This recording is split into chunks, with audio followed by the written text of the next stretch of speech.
Welcome back to Heart of the Guardians, the channel where stories of fate, courage, and the hidden forces that bind souls come alive beneath the starlit skies of the Wild West. If you believe that love and destiny are more than coincidence, stay with us until the end, because tonight's story will take you to a world where fire, spirit, and the unknown intertwine in a way you'll never forget. It began on a night when the desert wind howled like a wounded beast, sweeping across the dry plains of Arizona Territory, 1883. A man named Caleb Grayson rode through that wind, his coat torn by sand, his horse breathing heavily. He wasn't running from the law, though he had done plenty to deserve a noose.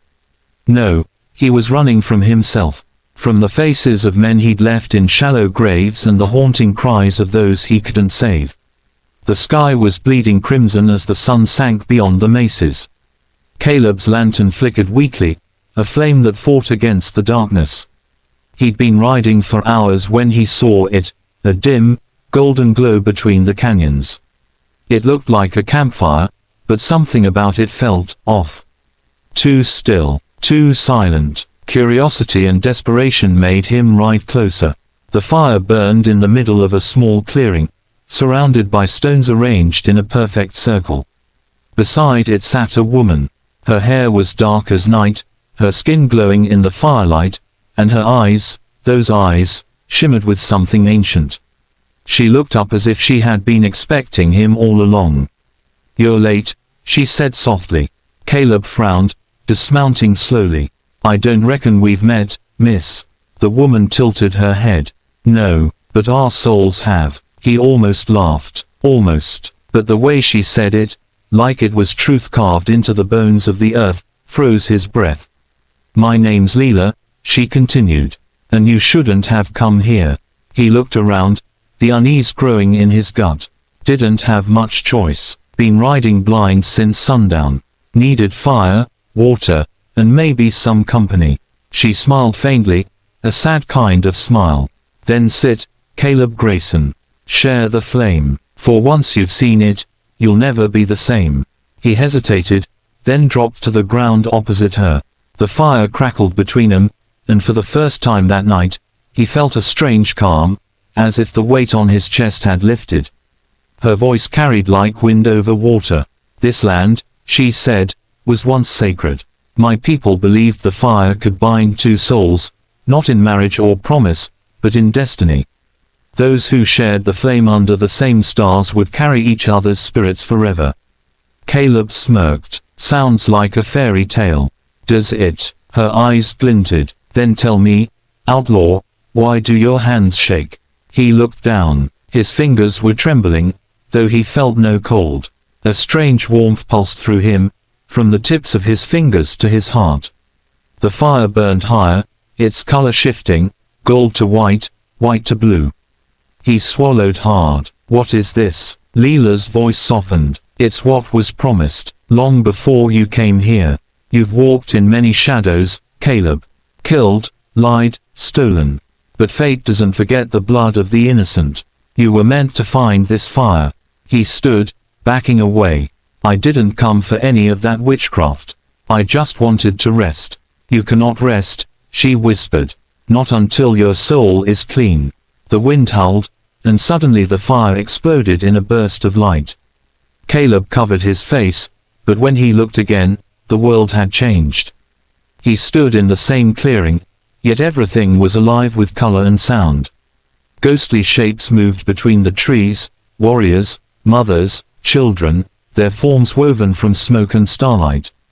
And among them, Caleb saw himself, a younger version, standing with a rifle in hand, facing a burning village.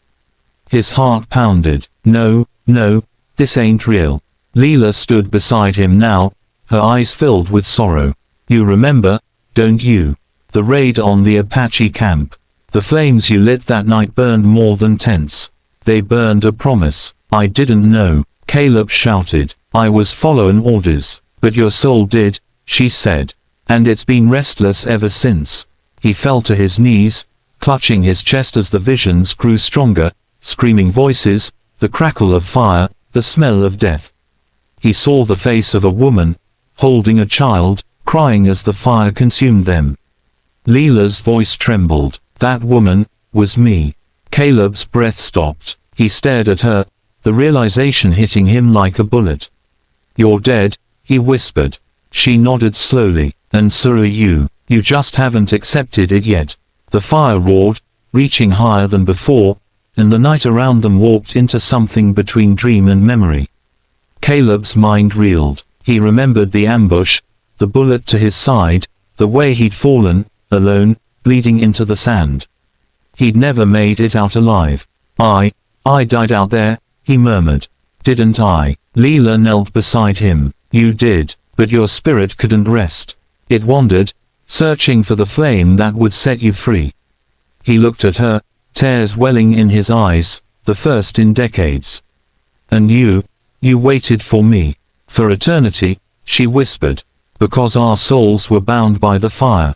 I could not pass on until you came back to the same flame that took us both. The desert wind fell silent. Only the crackle of the fire remained. Lila reached out her hand, and for the first time, he didn't hesitate. Their fingers touched, and warmth flooded through him, a light so pure it silenced the ghosts. The spirits around them began to fade into stars, drifting upward. Lila smiled, her face illuminated by the glow. Will I finally find peace? He asked quietly. You already have, she said.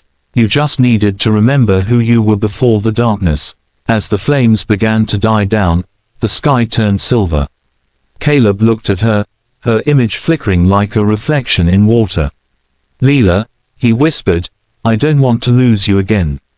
You won't, she said softly. You'll find me wherever the fire burns bright. Her hand slipped from his, and she dissolved into light, 1,000 tiny embers rising toward the heavens. Caleb felt the last of the weight lift from his heart. He closed his eyes. When the first rays of dawn touched the canyon, the clearing was empty. No trace of the fire, no footprints, no horse.